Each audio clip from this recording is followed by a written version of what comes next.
শুরুতেই জানিয়ে দিব আজকের গুরুত্বপূর্ণ সংবাদ বাংলা সংবাদ। অন্তর্বর্তী সরকারকে সব ধরনের সহযোগিতার আশ্বাস দিয়েছেন জো বাইডেন। এবং সর্বশেষ জানাবো শেখ হাসিনা দেশ ছেড়েছেন, এটা আল্লাহর রহমত বললেন জিএম কাদের। প্রিয় দর্শক, এতক্ষণ শুনছিলেন সংবাদ শিরোনাম, এখন থাকবে বিস্তারিত।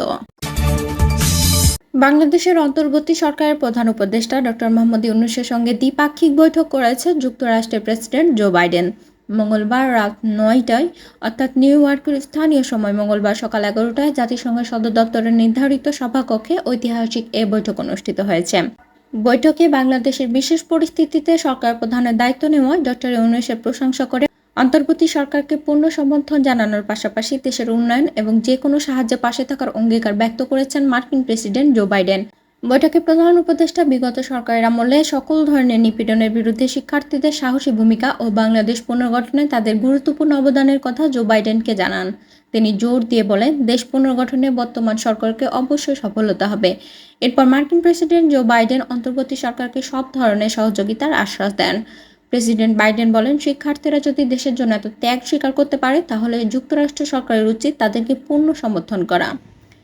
বৈঠকে প্রধান উপদেষ্টা জুলাই বিপ্লব চলাকালীন ও এরপরে বাংলাদেশের শিক্ষার্থীদের আঁকা দেওয়াল চিত্রের ছবি সংবলিত দ্য আর্ট অফ ট্রায়াম্ফ শীর্ষক আর্ট বুক মার্কিন প্রেসিডেন্ট জো বাইডেনকে উপহার দেন।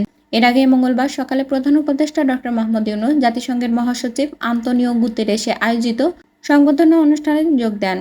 সেখানে তিনি মরিশাসের প্রেসিডেন্ট পৃথ্বীরাজ সিং রূপন, ব্রাজিলের president Luiz Inacio Lula da Silva, জাতিসংঘ মানবাধিকার বিষয়ক হাই কমিশনার ফলকার টুর্ক, বিশ্বব্যাংকের প্রেসিডেন্ট অজয় বাঙ্গা সহ অন্যান্যদের সঙ্গে কুশল বিনিময় করেন। ছাত্র জনতার আন্দোলনে শেখ হাসিনা দেশ ছেড়েছেন, এটা আল্লাহর রহমত বলে মন্তব্য করেছেন জাতীয় পার্টির চেয়ারম্যান জিএম কাদের। মঙ্গলবার দুপুরে জাতীয় পার্টির চেয়ারম্যানের কার্যালয়ের মিলনায়তনে জাতীয় মোটর শ্রমিক পার্টির সঙ্গে মতবিনিময় সভায় প্রধান অতিথির বক্তব্যে তিনি এ মন্তব্য করেছেন। জিএম কাদের বলেন, শেখ হাসিনা দেশ ছেড়েছে, এটা আল্লাহর রহমত। এদেশের ছাত্র জনতা গুলির সামনে বুক পেতে দিয়ে স্বৈরাচার হাসিনার পতন নিশ্চিত করেছে। বাংলাদেশের ইতিহাসে এত বড় আন্দোলনের নজির নেই। আন্দোলনে এত নির্যাতন আর হত্যাযজ্ঞের ইতিহাসও নেই আমাদের দেশে। আমাদের বীর সন্তানরা জীবন দিয়ে স্বৈরাচার পতন নিশ্চিত করেছে, যা আমরা পারিনি। শেখ হাসিনা পতন না হলে একদলীয় সরকার কায়েম হতো, দেশে একটি মাত্র দলই থাকতো। তিনি আরও বলেন, ২০১৪ সালের নির্বাচন জাতীয় পার্টি বর্জন করেছিল।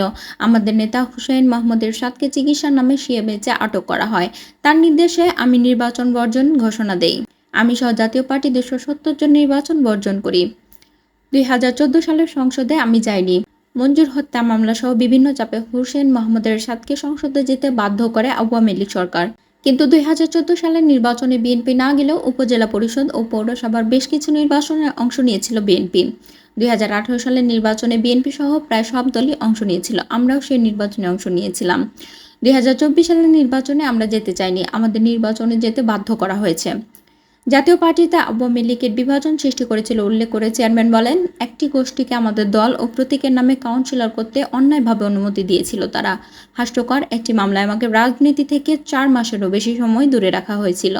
আমরা নির্বাচন বর্জন করতে সংবাদ সম্মেলন করতে চেয়েছিলাম, সবকিছু রেডি ছিল, কিন্তু বিভিন্ন বাহিনী সদস্য ও বিভিন্ন সংস্থার সদস্যরা আমাদের অফিস কর্ডন করে রাখে। আমাদের নির্বাচন প্রত্যাহারের ঘোষণা করতে দেয়নি, এটা সবাই জানে। জিএম কাদের বলেন, চাঁদাবাজ চক্রের হাত থেকে পরিবহন সেক্টরকে বাঁচাতে হবে। পরিবহন মালিক শ্রমিকদের বাঁচাতে এখনই উদ্যোগ নিতে হবে। পরিবহন মালিকদের দাবি, সড়কে চাঁদার জন্য গণপরিবহনের ভাড়া বেড়ে যায়। গণপরিবহনের ড্রাইভার ও হেলপার নিয়োগ দেওয়া নিয়ে শ্রমিক ইউনিয়ন মালিকদের কর্তৃত্ব থাকে না। কেউ প্রতিবাদ করলে তার জীবন ঝুঁকিপূর্ণ হয়ে ওঠে। বর্তমান রাজনৈতিক পরিস্থিতিতে পরিবহন মালিক ও শ্রমিকদের চাঁদাবাজ চক্রের হাত থেকে মুক্তি দিতে হবে। জাতীয় মোটর শ্রমিক পার্টির সাথে মতবিনিময় সভায় উপস্থিত ছিলেন জাতীয় পার্টির মহাসচিব মোহাম্মদ মুজিবুর হক চুন্নু, প্রেসিডিয়াম সদস্য ও অতিরিক্ত মহাসচিব মীর আব্দুস সবুর আসুদ প্রমুখ।